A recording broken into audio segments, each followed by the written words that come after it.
Welcome to Connections Radio, Serena. Thank you for joining me today. How are you? I'm really good, Louisa. Thank you for having me. I'm really looking forward to our chat. Me too. You're very welcome. It's lovely to have you on the show.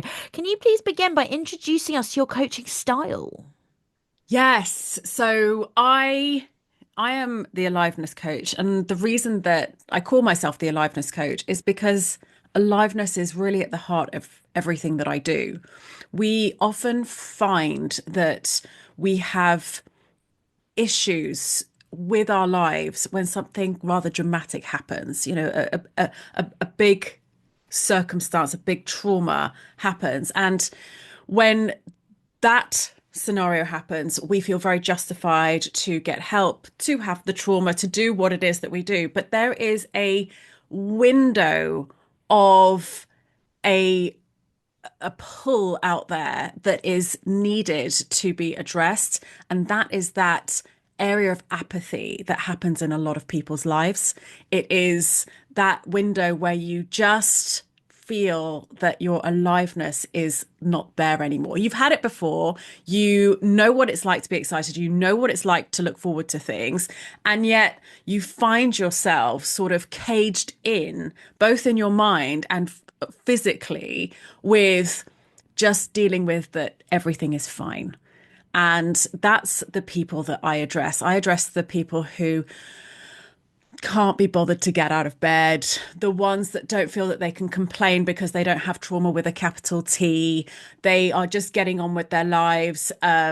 They feel like they have more in them, but they just don't know where to start. And it's frustrating. They feel slightly resentful, but they cloud it with, I'm fine, I'm just getting on with things. This is just life. That's really interesting. I'm wondering if this is something that we experience as we get older, because as children, there's magic in children's lives, isn't there? Where everything's magical and everything's new and everything's exciting. And do you think that that is a point? Do you think we reduce our amazement at the world the older we get, and we need somebody like you to step in and say, no, look, there's still something to be excited about. Get up, get moving, get going. Well, it's so interesting to say that because when you grow up, you are constantly asked questions. What do you want to be when you get older? What do you want to do? And your imagination goes wild. I want to be a singer, dancer, actress. I want to be a fireman. I want to do, there's tons of things that you could do. And we don't have the evidence that we can do it, but we don't care. We just go for it. And I want to go to the moon. I want to do all of these things. And then in our 20s, we're striving. We're kind of like getting We're things going. hungry. And yeah, we're Mm. hungry, we're ready to go. And what happens around the age of 28, 30 years old, we start to not look as forward as much. We start to take on more responsibilities. So we might be getting married, we might have children, we might be further on in our career. And realism starts to kick in and it feels very justified. So what happens is that forward thinking slowly becomes less forward thinking and more imminent thinking of what I'm going to do next. I've got to feed the cat and I've got to go and look after the kids, pick the kids up, and then I've got to do this work and blah, blah. So we don't spend a lot of time in our sort of imaginary forward thinking zone. And when we do that, we start to become realistic and practical. And we start talking about the old days, the good old days. And the Mm. older that we get, if we don't address it, we just succumb to, well, this is it, isn't it? This is life.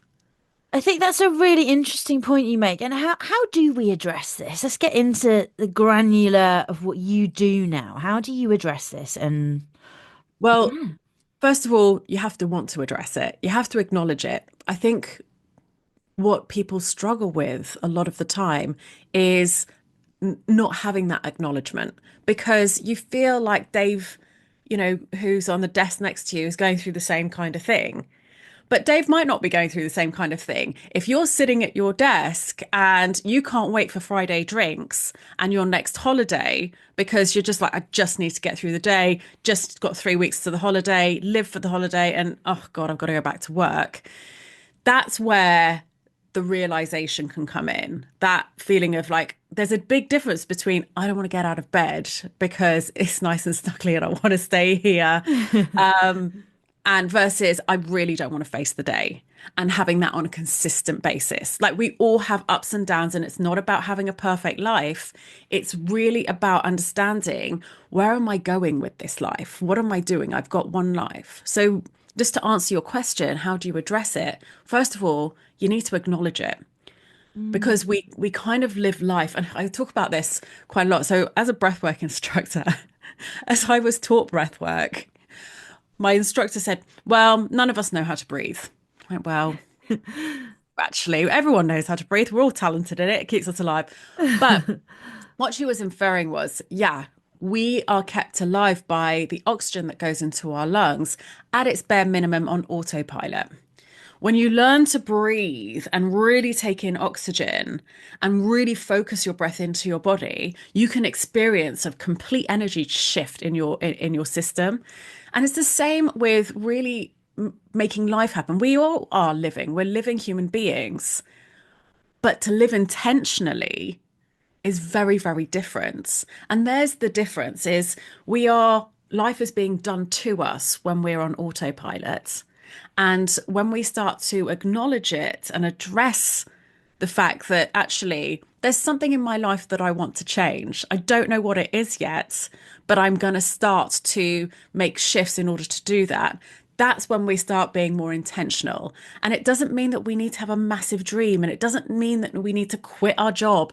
It just might mean that actually on a Wednesday night, I'm going to make some time to take my wife out for dinner, or I'm going to have time to try a new hobby like salsa dancing or painting. I used to love painting. This is not me, but I used to love painting at school, as an example. And That's me. yeah, I don't make time for it, but I am now going to intentionally make time. So I talk about, we always talk about multiple streams of income, but I talk about multiple streams of joy. Like, where are you getting your joy from? And that's what I mean about not needing these huge life-changing shifts in our lives. Quit the job, run away from a country, all of these things.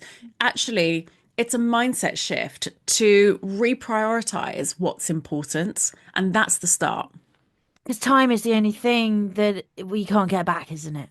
Yeah, totally. Yeah. And I think when we have that realization, we can start to drop the excuses, because we are really good excuse builders, because it keeps us Yeah. safe and comfortable. I know I am. What are the benefits of getting out of our comfort zone for our psyche? Well, you can, I always try my best to, if I start to feel comfortable in something, I know something isn't quite right. I'm far too comfortable, far And too sometimes I happy. like being Something in the needs to comfort go zone. wrong. Yeah. And sometimes I love being in that space. And I accept that actually I'm good in that space for now. That doesn't bother me. It's all right to chill You know, sometimes. yeah, it's fine to chill a lot of the time. In fact, I don't think we chill enough. I think we're so highly strung on being sort of needing to have a dopamine hit of whatever content, whatever music, whatever something, something, something all the time. So to feel like you can, it's a really interesting challenge actually, just to watch a film and not touch your phone. Oh, it really is. I can relate. So I'm a big fan of just doing nothing. A lot of your clients are high achievers who feel disconnected, even when things look fine on the surface. Why do you think that sense of something's missing is so common in so many people's lives, especially in high achievers and business people? I believe that we as children grow up with these grand ideas of what life's going to look like. I think we then apply that, as I spoke about, in our 20s. And I don't think we have time, or we don't feel like we have time to readdress what our dreams are. And our dreams don't, they ebb and flow, they don't stay static. So it's really important that you're always asking yourself, is this right for me now? Now, there's a big difference between having like being in that sort of world of apathy for, 5, 10 years and not changing versus actually, I'm just going through a really bad patch right now. But my mission is to better this business, to help people grow in this business, and I get a lot from it. It's just there's a lot happening to me right now versus I'm just existing in this business and I'm just existing in this life. Yeah, you talk a lot about the difference between just existing and actually feeling alive. How would someone know they're stuck on autopilot, and what does that shift into what you call aliveness really look like? So you can it's everything from knowing that I would say the first thing that you would ever do is if someone asks you how you're doing and you're just on autopilot just to tell them that you're Fine. yeah, We all you're do it, fine. don't we? Yeah, and that's a really good indicator because it is an indicator that says actually anything that I've got a problem with, I just don't want to talk about right now, and things are fine. There's also a difference between saying I'm fine and guess what I'm doing with this, this, and this, and it's great and exciting. You know, the people that I work with, they've had that spark before. They know what it feels like, and they feel like it's a pipe dream to get that spark back. And so when you are sitting at your desk and you're really focused on Friday drinks because that's the highlight of your week, that's probably a great indicator to say, something needs to change. You're on autopilot. You're on autopilot. Let's talk about Fly, the Coaches Network. What inspired you to create a space for just coaches, and how does it help them stay connected to their own growth? So I'm really passionate about the element of aliveness because I was there for 6 years. I was on autopilot for 6 years doing something that on the outside looked amazing. I was traveling the world, good money, had the contacts, had the credibility, and I felt really numb inside. And it's so isolating, and it makes you feel completely and utterly disconnected from your work, from your colleagues, from your family, from your friends, and ultimately from yourself. And I'm only one person. I love my clients, and there is an area in which I can help my clients. But there are a ton of people out there doing incredible work in their own way, creating aliveness, helping other people create aliveness back into their lives. And I wanted to create a network of individuals who can collaborate, who can make friends, and who can grow together through different understandings of different modalities and different ways of working and different practices to help their better service their clients. Coaching and facilitating, it can be quite an isolating world, but there is so much goodness that comes from this industry. And to be able to be in an environment and network with people who are in an abundant mindset with the same goal to enrich their clients' lives better only makes sense to me. My background is in events. It's a membership that is not only online, but it is in person as well. It's so important to meet people in person. Mm. And yeah, so we're just at the start of growing this right now, and connecting with other coaches and facilitators to start the ball rolling. Yeah, fantastic. For anyone listening who is indeed feeling a bit flat or disconnected right now, what is one small step they can take to feel more energized and connected to themselves again? What's one tip? Oh, if you are not feeling yourself, if you know that there's more for you, what I would do is I would dedicate a short amount of time in the week, doesn't matter how busy you are, but really prioritize that short amount of time and do something different. And it can be as simple as going for a walk. Because as soon as you're out of your own environment and starting to move your body, your mindset starts to shift anyway. And I would use that time to start to exercise the creative muscles in your mind and start to think about less about the day-to-day doings of life and more about what could be. And sometimes, especially at the beginning, that can feel really uncomfortable because you're feeling like it's a pipe dream. However, what's the harm? in starting to build up your imagination skills again and see where that takes you. I think that's beautiful. Tell me about your Amazon bestseller, My Dad Thinks I'm a Fairy. I think that's a cracking title. I really do. Well, because he does. So when I, Well, aren't again, you a fairy? yeah, Come on, come on. You can be honest. okay. Um, so it is the story of my transition from the corporate space and feeling incredibly isolated in my head. I call it the invisible cage, completely isolated in my head, not really feeling like I could talk to anybody about, you know, what I was going through, because it didn't have that capital T of trauma. It just felt numbing, like everything that I had worked for wasn't quite what it was meant to be. Wasn't fulfilling you. It was not fulfilling me at all.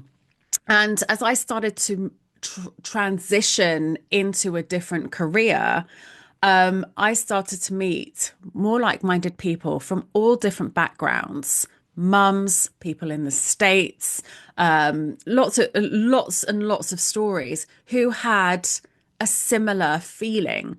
And so we got together and we created this book, My Dad Thinks I'm a Fairy, so that it helps the person sitting at their desk wondering, what am I doing with my life? And gives them a bit of encouragement to say, do you know what?